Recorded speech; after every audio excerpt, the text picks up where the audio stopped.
Hi, my name is Pablo. I'm going to be talking about reading on the big screen. I have a love affair with my big screen TV. I bought it a while ago when I got sick of going to the theater because I have a horrible theater karma. And I've always been enamored of the idea of just throwing stuff on the big screen, of, reading on the big screen, big movies, big web browsers and everything. And up until now, we've really kind of been living in a small screen world. The mainstream consumer experience for computing has been dominated by relatively small screens. You've got your handheld devices, you've got your small tablets, and now with the iPad mini we'll see more of them.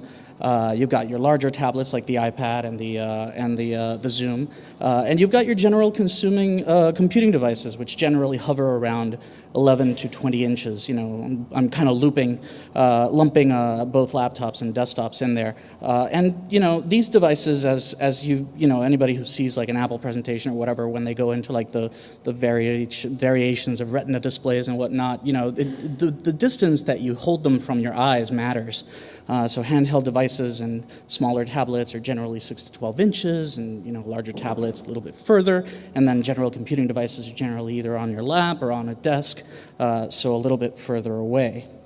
Now, the big screen, we've always had one in the living room, but these big screens have effectively been quarantined from the rest of our computing experience.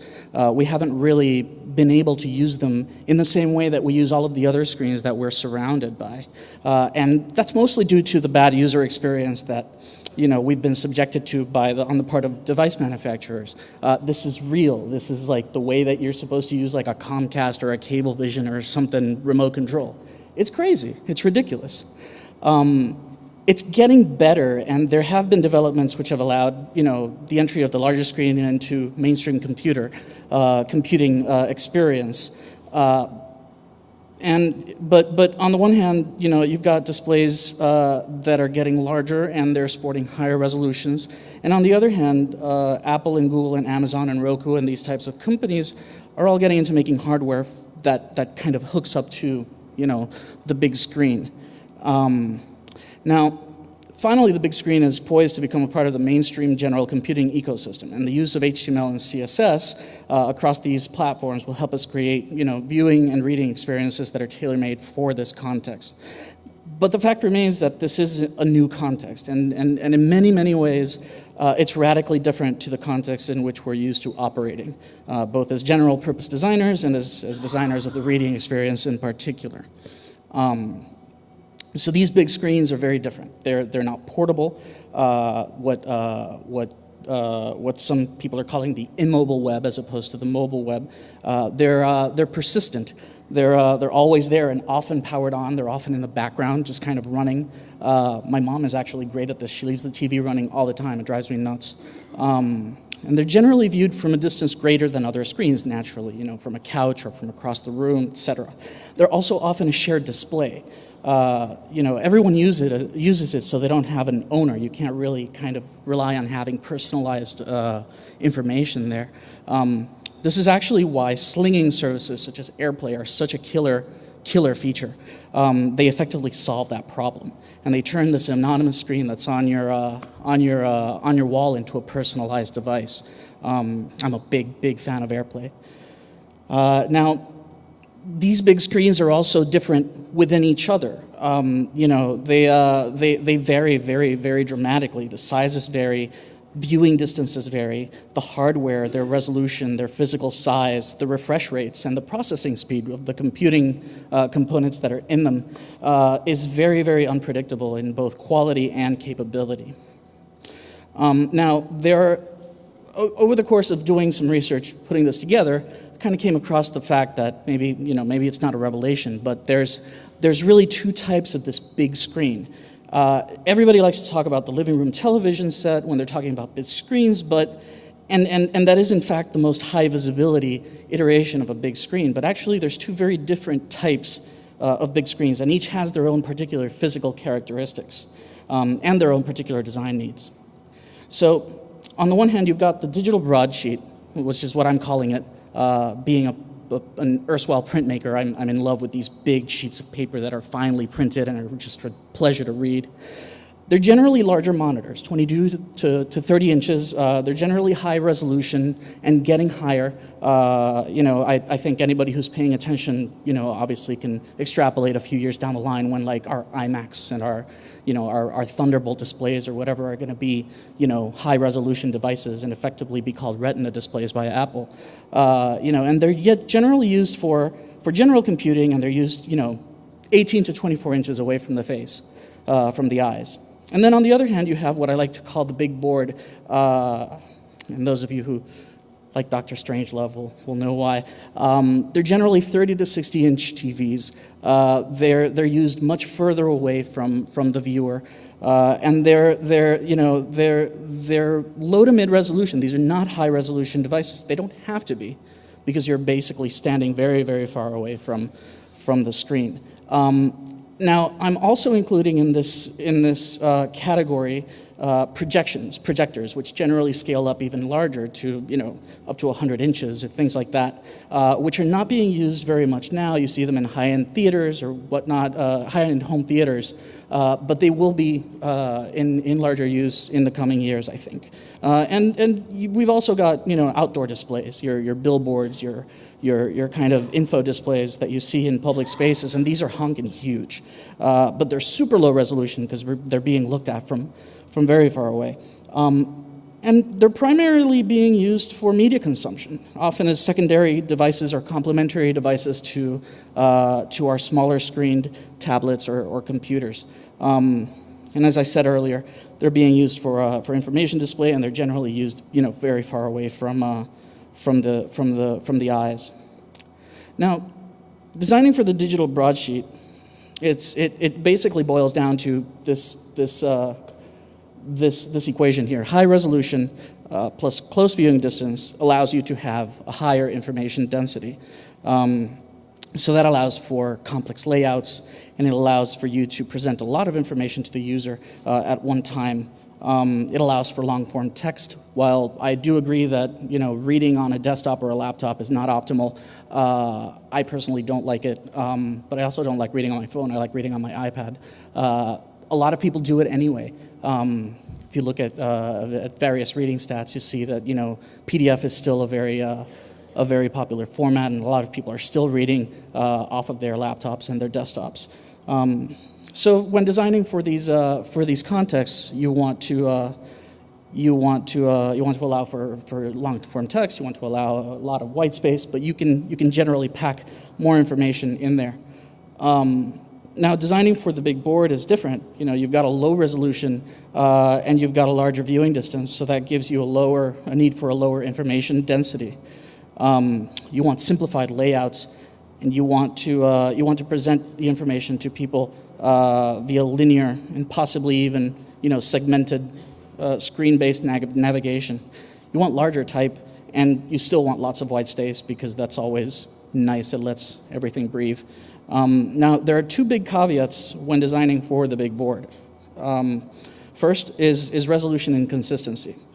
So big boards come in all shapes and sizes, where digital broadsheets more or less stick to the rule of larger physical size, higher resolution, more or less. This is just not so for big board type displays.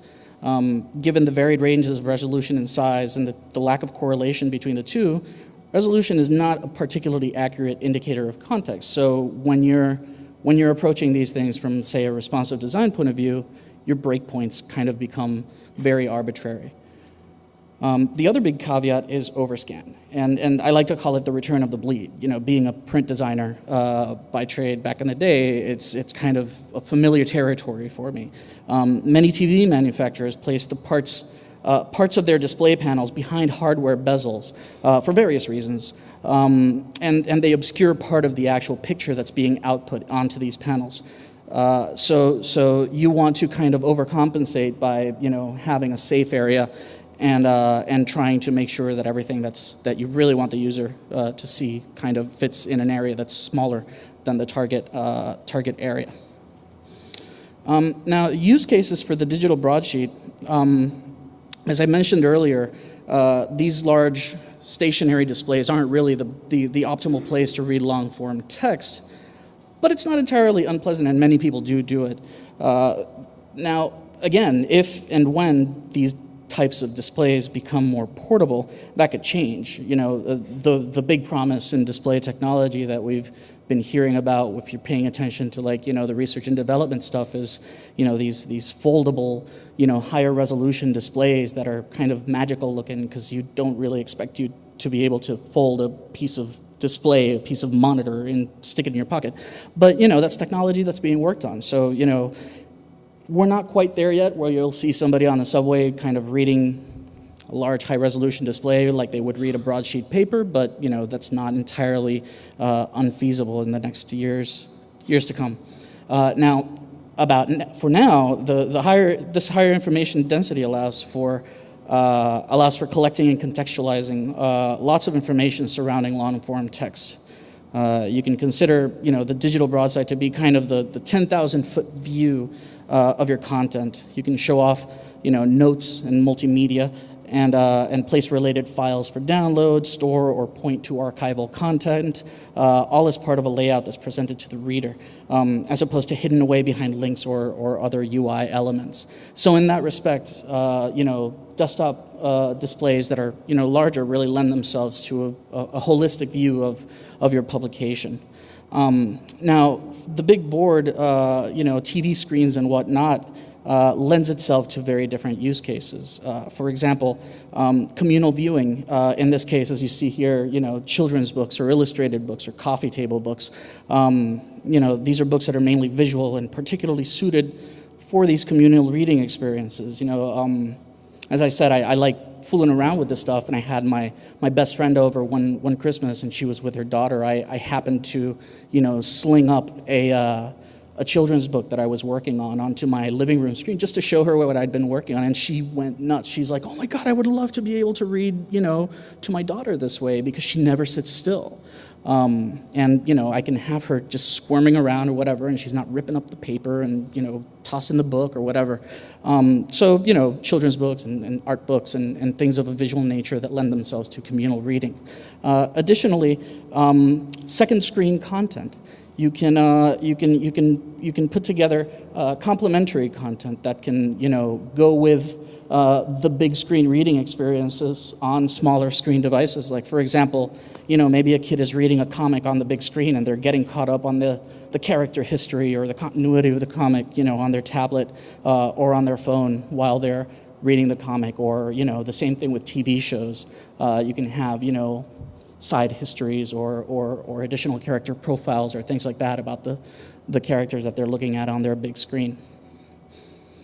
Now, the big use case for the big board, I think, is obviously in education. You know, you can have different views for different screens. You can create maybe, you know, a publication that includes a presentation for the classroom big board, as well as an in-depth long-form essay that kids can read or students can read, you know, on their tablet devices, paired with maybe a commenting or note-taking feature that you can, you know, kind of look at on your phone and interact with it that way. Or, you know, that 10,000-foot view on laptops and desktop computers where you've collected everything and presented it to the user. You know, in this way, students can follow along and comment and take notes and kind of have a conversation around the content that they're seeing, that the teacher is presenting to them. Now, in the future, as I mentioned earlier, projections could become, you know, big, no pun intended. Coupled with motion capture input, such as, you know, Xbox Kinect and systems like that, you know, environmental projections and whatnot, they'll open up additional challenges or avenues for design. So we're very much kind of in the very early stages of trying to figure out what these big screens are really good for and what they kind of, you know, what we can leverage them to do.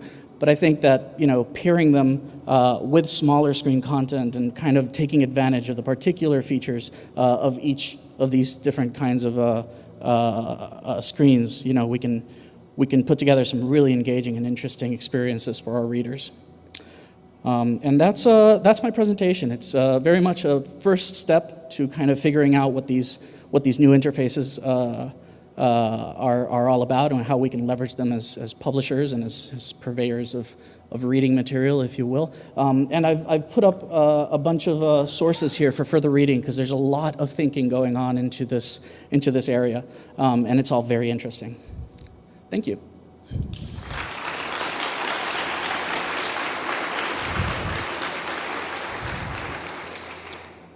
Do I have time for? Yeah, I've got plenty of time. Any questions? Nothing? All right. Thank you.